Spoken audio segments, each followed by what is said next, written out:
저 높은 곳을 향하여 날마다 나아갑니다. 내 뜻과 정성 모아서 날마다 기도합니다. 내 주여 내 맘 붙드사 그곳에 있게 하소서. 그곳은 빛과 사랑이 언제나 넘치옵니다. 괴로움과 죄가 있는 곳 나 비록 여기 살아도 빛나고 높은 저곳을 날마다 바라봅니다. 내 주여 내 맘 붙드사 그곳에 있게 하소서. 그곳은 빛과 사랑이 언제나 넘치옵니다. 의심의 안개 거치고 근심의 구름 없는 곳 기쁘고 참된 평화가 거기만 있사옵니다. 내 주여 내 맘 붙드사 그곳에 있게 하소서. 그곳은 빛과 사랑이 언제나 넘치옵니다.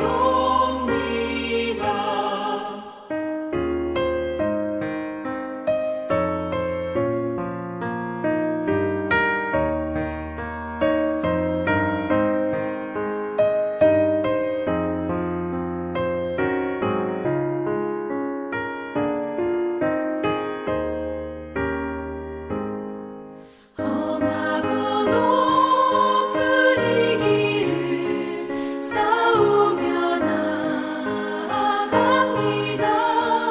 다시금 기도하오니 내 주여 인도하소서. 내 주여 내 맘 붙드사 그곳에 있게 하소서. 그곳은 빛과 사랑이 언제나 넘치옵니다. 내 주를 따라 올라가 저 높은 곳에 우뚝 서 영원한 복락 누리며 즐거운 노래 부르리. 내 주여 내 맘 붙드사 그곳에 있게 하소서. 그곳은 빛과 사랑이 언제나 넘치옵니다. 아멘. 네, 오늘 하나님께서 주시는 말씀은 사도행전 13장 42절에서 52절까지의 말씀입니다. 사도행전 13장 42절에서 52절까지의 말씀입니다. 제가 봉독하도록 하겠습니다. 그들이 나갈새 사람들이 청하되 다음 안식일에도 이 말씀을 하라 하더라. 회당의 모임이 끝난 후에 유대인과 유대교에 입교한 경건한 사람들이 많이 바울과 바나바를 따르니 두 사도가 더불어 말하고 항상 하나님의 은혜 가운데 있으라 권하니라. 그 다음 안식일에는 온 시민이 거의 다 하나님의 말씀을 듣고자 하여 모이니 유대인들이 그 무리를 보고 시기가 가득하여 바울이 말한 것을 반박하고 비방하거늘 바울과 바나바가 담대히 말하여 이르되 하나님의 말씀을 마땅히 먼저 너희에게 전할 것이로되 너희가 그것을 버리고 영생을 얻기에 합당하지 않은 자로 자처하기로 우리가 이방인에게로 향하노라. 주께서 이같이 우리에게 명하시되 내가 너를 이방의 빛으로 삼아 너로 땅끝까지 구원하게 하리라 하셨느니라 하니 이방인들이 듣고 기뻐하여 하나님의 말씀을 찬송하며 영생을 주시기로 작정된 자는 다 믿더라. 주의 말씀이 그 지방에 두루 퍼지니라. 이에 유대인들이 경건한 기부인들과 그 신의 유력자들을 선동하여 바울과 바나바를 박해하게 하여 그 지역에서 쫓아내니 두 사람이 그들을 향하여 발에 티끌을 떨어버리고 이고니온으로 가거늘 제자들은 기쁨과 성령이 충만하니라. 아멘. 네, 오늘 본문의 말씀은 이제 크게 유대인들 그리고 유대교에 입교한 경건한 사람들이 나오는데요. 이들이 이제 바울과 바나바가 전한 복음을 듣고 그들의 복음에 대한 반응에 대해서 말씀하고 있습니다. 네, 42절에 보시면 이제 그들이 나갈 때 사람들이 청하되 다음 안식일에도 이 말씀을 하라 하더라. 다음 안식일에도 이 말씀을 하더라라고 말씀하고 있습니다. 그렇습니다. 이것을 보았을 때 매 안식일마다 이제 바울과 바나바가 말씀을 전하였던 것이죠. 근데 그 말씀을 들은 자들이 어떻습니까? 또 듣기를 원했습니다. 그 말씀을 또 청하였죠. 여러분들도 매주 이제 최소한 주일날 한 번은 말씀을 들을 것입니다. 그런데 여러분들 그 말씀을 얼마나 사모하고 계십니까? 네, 여기서 그런 사람들을 경건한 사람들이라고 칭하고 있습니다. 오늘 본문에 보시면 여러분들은 현재 말씀을 사모하는 자입니까? 자, 여기서 말씀을 사모하지 않는 자, 듣기 싫어하는 자는 누가 나옵니까? 계속 유대인과 경건한 사람들을 비교하고 있는데요. 네, 이 바울과 바나바가 전하는 복음을 듣기 싫어하는 사람들은 바로 유대인들이었습니다. 유대인들의 특징이 무엇입니까? 자신만이 옳은 것이죠. 그렇죠? 그리고 또한 선민 사상에 빠져 있었고 또한 자신들만이 특별한 하나님의 선택된 백성으로 살아가야 하며 이방 사람들을 사실 무시했던 사람들이지요. 이것은 사실 올바른 신앙생활이 아니며 또한 우리가 혹시라도 그 말씀을 사모하는 마음이 없다면 우리가 다음 주에 어떤 말씀을 들을까? 하나님의 말씀을 내가 듣기에 사모하는 마음이 없다면 지금 오늘 본문에 나오는 유대인과 다를 것이 없다고 말할 수 있을 것입니다. 지금이라도 말씀을 회복하시고 이 듣기에 또 소망하고 그 말씀을 향한 그 열정이 다시 한번 회복되시기를 주님의 이름으로 축복하고 또한 소망합니다. 그래서 오늘의 본문의 말씀과 같이 경건한 사람이 되기를 소망합니다. 네, 그리고 나서 이제 43절에 보시면 이제 입교한 경건한 사람들이 바울과 바나바를 따릅니다. 그리고 두 사도가 그들에게 무엇을 얘기합니까? 끝부분에 보시면 하나님의 은혜 가운데 있으라 라고 말씀하고 있습니다. 하나님의 은혜 가운데 있으라. 네, 이 자신들을 따르는 사람들에게 자신들을 따르기보다는 어디에 있으라고 말씀하고 있죠? 어디에 있으라? 하나님의 은혜 가운데 있으라 라고 말씀하고 있습니다. 그렇습니다. 이 바울과 바나바는 많은 사람들이 자신을 따랐지만 자신을 어떤 신성화시키거나 어떤 우상화시키지 않았다는 것을 잘 보여주고 있습니다. 사람들이 자신을 더 많이 따를수록 이 사람들은 그것을 주의하며 너희들은 우리를 따를 것이 아니라 하나님의 은혜 가운데 있기에 힘써야 할 것을 말씀하고 있습니다.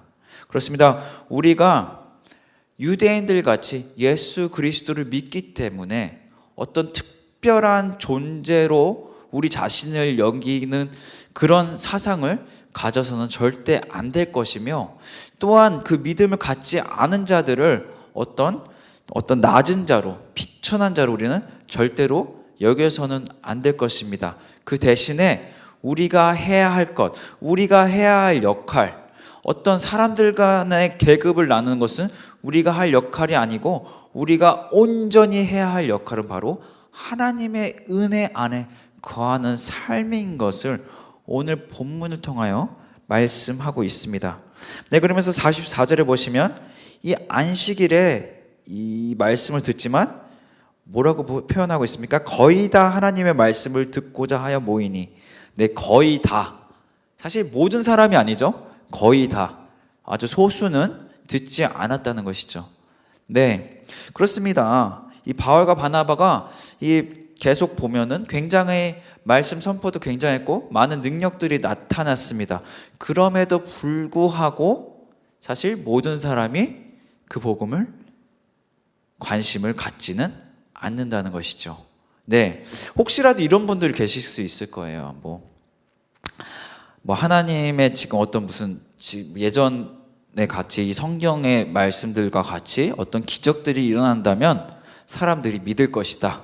네, 모든 사람들이 그 기적을 보고 이적을 보고 따라올 것이다 라고 말씀하시는 분들을 종종 보게 됩니다. 예, 듣게 되고. 네, 그렇지만 그렇다고 해서 모든 사람이 복음을 깨닫고 주님을 믿지는 않는다는 것을 말씀하고 있습니다. 결국에는 이 하나님의 말씀, 그 예수 그리스도를 믿는 자는 어떤 자들이 그렇게 됩니까? 어떠한 특징을 가지고 있습니까?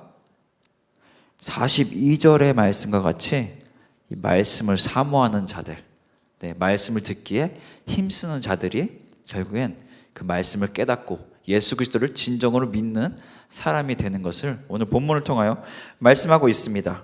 네, 그리고 45절에 보시면 이제 유대인들이 어떻게 합니까? 유대인들이 그 말씀을 그 바울과 바나바의 말씀을 듣고자 하는 그 경건한 사람들을 보고 유대인들이 45절에 보면 바울이 말한 것을 반박하고 비방하거늘. 네, 반박하고 비방할 수 있죠. 우리가 다른 견해, 또 복음이 아닌 것에 대해서 우리가 반박하고 비방할 수 있죠. 그러나 유대인들이 그 반박하고 비방한 이유가 무엇입니까? 45절 초반부에 보시면 그 무리를 보고 시기가 가득하여 시기했습니다. 네, 왜요? 사람들이 많이 따라서. 바울과 바나바에게 사람들이 많이 따랐기 때문에 어떡합니까? 네, 그 바울을, 바나바를 그들을 비방하고 반박하는 결과를 가져옵니다. 이 시기하는 마음은 절대로 하나님께서 우리에게 주시는 마음이 아닌 것을 말씀하고 있습니다. 자, 시기가 무엇일까요? 시기라는 그 마음은 왜 생겨날까요? 어디서부터 근원이 되어서 생겨날까요? 이것은 사실 쉽게 얘기하자면 비교하는 그 때부터 시작된다고 말할 수 있습니다. 저 사람은 저렇게 다른 사람이 많은데 나는 적네. 사실 이거부터 시작되어서 이것이 발단이 되어서 유대인들이 바울과 바나바를 시기하지 않았을까 생각이 됩니다. 그렇습니다. 여러분들, 비교하는 생각. 나는 이런데 저 사람은 더 가졌네. 우리 교회는 이런데 저 교회는 더 좋은 것 같네. 어떤 이런 비교하는 의식, 이것은 결국에는 시기하는, 오늘 본문이 말하는 유대인들이 하는 그 비방하고 또한 반박하는 그 이유가 결국엔 시기라고 말씀드렸는데요. 그 시기의 결과물을 가져올 수 있다는 것을 오늘 본문을 통하여 말씀하고 있습니다. 여러분들의 현재 주님께서 주신 것에 우리는 비교하지 않고 살아갈 줄 알아야 합니다. 그것이 그리스도인인 것을 오늘 본문을 통하여 말씀하고 있습니다. 여러분들은 비교하지 말길 바랍니다. 네, 그래서 남을 비방하지 않는 그런 그리스도인으로 살아가시길 소망합니다. 네, 그러면서 이제 46절, 이 유대인들이 원래 해야 할 역할에 대해서 말씀하고 있어요. 46절에 보시면 바울과 바나바가 담대히 말하라 이르되 하나님의 말씀 마땅히 먼저 너에게 전할 것이르되 너희가 그것을 영생을 얻기에 합당하지 않은 자로 처하기를 우리가 이방인에게로 향하노라. 네. 원래는 이 말씀, 이 복음이, 이 영생에 대한 말씀이 원래는 유대인에게 먼저 갔어야 됐죠. 그렇죠? 유대인에게 갔어야 되는데 이어서 47절에 보시면 주께서 이같이 우리에게 명하시되 내가 너를 이방의 빛으로 삼아 너로 땅끝까지 구원하게 하리라 하셨느니라 하니.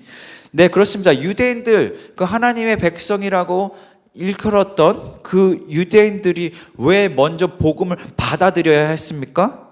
왜 그들에게 복음이 먼저 갔어야 합니까? 그들이 이방의 빛으로 삼아져서 그들을 통해서 땅끝까지 구원이 나타나야 했습니다. 그것이 그들의 역할이었죠. 네. 이것을 우리의 삶에 적용하자면 아직도 믿지 않는 사람들이 있고요. 예수 그리스도를 믿는 우리 교회된 공동체들이 있습니다. 우리 교회된 공동체가 지금 해야 될 역할이 무엇입니까? 그냥 우리끼리 예배 잘 드리고 우리끼리 매주 모여서 그냥 사이좋게 잘 지내면 그것으로 충분합니까? 아닙니다. 그것이 아니라는 것을 오늘 본문을 통하여 말씀하고 있습니다. 우리 믿는 자들에게 주신 사명, 그것은 너로 땅 끝까지 구원하게 하리라. 무엇이 돼서? 이방의 빛이 되어서. 그렇습니다, 여러분. 우리 여러분들 교회 안에서 봉사하시고 또한 예배 드리는 것 매우 중요하죠. 그것도 매우 중요합니다.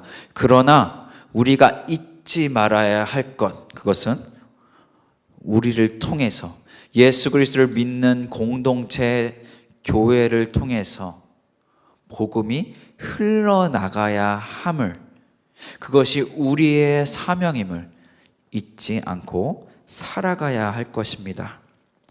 네, 우리가 이러한 삶을 살아갈 때 48절에 보시면 이방인들이 듣고 기뻐하여 하나님 말씀을 찬송하며 영생을 주시기로 작정된 자는 다 믿더라 라고 말씀하고 있어요. 작정된 자, 이거 마치 예정론, 그러니까 하나님께서 예정하신 사람들만 믿는다는 표현으로 우리가 받아들일 수 있는데요, 이것은 어떤 예정론적인 표현이 아니라, 그렇게 보기보다는 여기서 본문 48절에 작정된 자는 예수 그리스도요, 그 하나님의 은혜를 전적으로 믿는 자. 지금 계속 유대인과 그리고 이제 유대인이 아니지만 이제 경건한 사람들을 비교해서 말씀하고 있잖아요. 근데 유대인들의 특징이 무엇입니까? 이들은 율법을 통해서, 율법을 얼마나 행위로 지켜가는가를 통해서 구원을 받잖아요. 그렇죠? 그렇지만 그것이 중요하다는 것이 아니다라는 걸 말씀하고 있죠. 이 작정된 자. 그렇기 때문에 본문 48절 작정된 자는 누구이냐? 우리가 구원을 받는 것은 우리의 공로나 우리의 행위가 아닌 온전히 완전한 예수 그리스도 그 하나님의 은혜를 통해서만 가능하다는 것을 믿는 자, 그 사람들이 바로 작정된 자임을 말씀하고 있습니다. 그런 자들이 이제 기뻐하여 하나님의 말씀을 찬송하는 삶을 살아간다는 것이죠. 여러분들은 혹시 이 말씀을 통하여서 기쁘고 또 하나님의 말씀을 찬송하는 삶을 살아가고 계십니까? 혹시 복음을 통해서 기쁨을 누리는 삶을 살아가고 계십니까? 그렇지 않다면 우리가 다시 한번 돌아봐야 합니다. 내가 진정으로 예수 그리스도를 구원자로, 나의 삶의 주인으로 따르고 믿고 살아가고 있는지. 네, 다시 한번 예수 그리스도를 나의 삶의 주인으로 또 구원자로 받아들이시길 소망합니다. 다시 한번 입술과 또한 삶을 통해서 고백하는 삶을 살아가시를 소망합니다. 그래서 그 주님께서 주시는 그 은혜와 또한 기쁨을 누리며 날마다 하나님을 찬송하는 삶을 살아가시길 소망합니다. 네, 그랬더니 49절에 주의 말씀이 그 지방에 두루 퍼지니라. 네, 유대인들이 시기하고 비방하고 반박했죠. 오늘 본문의 45절에 보시면 그럼에도 불구하고 이 말씀이 그 지방에 두루두루 퍼집니다. 주님의 말씀이. 이것은 무엇을 뜻합니까? 아무리 어떤 사람들이 반박하다 하더라도 어떤 그 큰 권세가 하나님의 일을 방해하는 것이 보인다 하더라도 하나님의 일하심, 하나님의 역사하심은 절대 멈추지 않는다, 끊이지 않는다는 것을 이제 본문 49절을 통해서 말씀하고 있습니다. 네, 그리고 50절에 보면은 이제 바울과 바나바를 박해하고 쫓아내죠. 유대인들의 어떤 선동한 어떤 동원을 통해서 이제 바울과 바나바가 그 지역에서 쫓아나죠. 네. 그때 51절에 이 두 사람이 한 행동이 무엇입니까? 발의 티끌을 떨어버리고, 예수님께서 제자들에게 처음 이제 사명을 주시고 보낼 둘씩 짝지어 보내실 때도 이거에 대한 말씀을 하셨죠. 그렇죠? 네, 마찬가지로 이제 바울과 바나바도 이제 나올 때 그 발의 티끌을 떨어버립니다. 이것은 무엇을 의미할까요? 나는 이 지역과 더 이상 상관이 없다. 이 유대인들 하나님의 복음을, 그 예수 그리스도의 복음을 받아들였지 않았기 때문에 더 이상 이 사람들과 상관없다는 뜻일까요? 아니죠. 이것은 무엇이냐? 이제 더 이상, 이제는 우리가 할 역할, 예수 그리스도를 믿는 우리가 할 역할은 무엇입니까? 복음을 전파하는 일이라는 거죠. 그리고 예수 그리스도를 믿게끔 하는 그 역할은 누구의 역할입니까? 우리의 역할이 아니라 바로 하나님, 그 성령님의 역할임을 말씀하고 있지요. 그러니까 이것은 발끝 티끌을 떨어버린다. 이것은 주님께 이제 맡겨드린다는 것을 의미하고 있습니다. 그렇기 때문에 우리가 해야 할 역할, 그것은 무엇입니까? 복음을 전하는 삶, 복음을 나타내는 삶인 것을 오늘 본문을 통하여 말씀하고 있습니다. 네, 그래서 52절, 오늘 본문의 마지막 절이죠. 보시면 제자들은 기쁨과 성령이 충만하니라 라고 말씀하고 있습니다. 분명히 지금 상황이 좋지 않죠. 지금 쫓겨난 상황인데도 불구하고 제자들은 기쁨과 성령이 충만하니라 라고 말씀하고 있습니다. 그렇습니다. 이것은 무엇을 의미하고 있습니까? 진정한 제자의 삶, 진정한 예수 그리스도의 삶이란 이 상황과 상관없이 어떤 상황에 여의치 않고 흔들리지 않으며 성령이 충만하고 기쁨이 충만한 삶을 살아간다는 것을 말씀하고 있습니다. 여러분들 삶 속에 기쁨이 충만하십니까? 여러분들 삶 속에 성령 충만한 삶을 살아가고 계십니까? 기쁨과 성령의 인도하심을 따라 살아가고 있는 어떤 마음이 들지 않으시다면 그것은 예수 그리스도의 참 제자라고 말할 수 없을 것입니다. 여러분은 기쁨과 또 성령 충만한 삶을 살아가실 소망합니다. 네, 그러나 이것은 상황과 상관없다는 것을 보여주고 있습니다. 또 어떠한 삶을 추구하며 살아가고 있습니다. 제자들은 어떠한 삶을 목표로 삼으며 살아가고 있죠? 복음을 전하는 삶인 것입니다. 여러분은 삶 속에 하루하루를 그냥 먹고 살기 위해서, 물론 먹고 사는 것도 중요하지만 그냥 단지 그것을 위해서 살아가고 있다면 절대 주님이 주신 은혜 안에서, 주님이 주시는 기쁨 안에서 성령 충만한 삶을 살아갈 수 없을 것입니다. 여러분들 정말 성령 충만한 삶, 정말 주님이 주시는 기쁨을 날마다 누리는 삶, 어떤 상황에 여의치 않고 주님이 주시는 그 기쁨을 누리며 살아가실 원하십니까? 여러분들의 삶을 통해서 또 입술을 통해서 복음을 전하기에 힘쓰시는 한 분 한 분 되시기를 소망합니다. 그래서 여러분들이 가시는 곳마다 복음이 나타나고 그곳마다 기쁨이 넘치며 정말 사람들이 하나님의 역사, 여러분들의 삶을 통해서 하나님께서 역사하시고 사람들이 변화되는 그런 놀라운 역사를 체험하며 살아가시는 한 분 한 분 되시기를 주님의 이름으로 축복하고 또한 소망합니다. 제가 기도하겠습니다. 하나님 아버지, 우리가 진정한 예수 그리스도의 제자 되기 원합니다. 참 제자 되기 원합니다.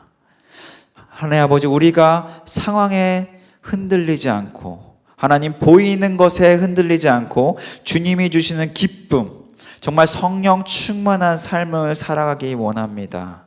그러나 우리의 능력, 우리의 힘으로 부족한 것 주님께서 너무나 잘 아시죠. 주님, 인도하여 주시옵소서. 성령이 인도하여 주시옵소서. 그래서 우리가 가는 곳마다 복음이 나타나며 그곳에 주님이 주시는 기쁨이 가득하며, 하나님, 누군가 우리의 복음을 나타내는 삶을 방해한다 하더라도 우리가 그곳에서 낙심하지 않게 하시고 낭망하지 않게 하시고 끊임없이 복음을 전파하여서 정말 진정한 제자로 살아가는, 그것을 세상에 나타내며 살아가는 온누리 비전교회 공동체 될 수 있도록 인도하여 주시옵소서. 예수 그리스도 이름으로 기도합니다. 아멘.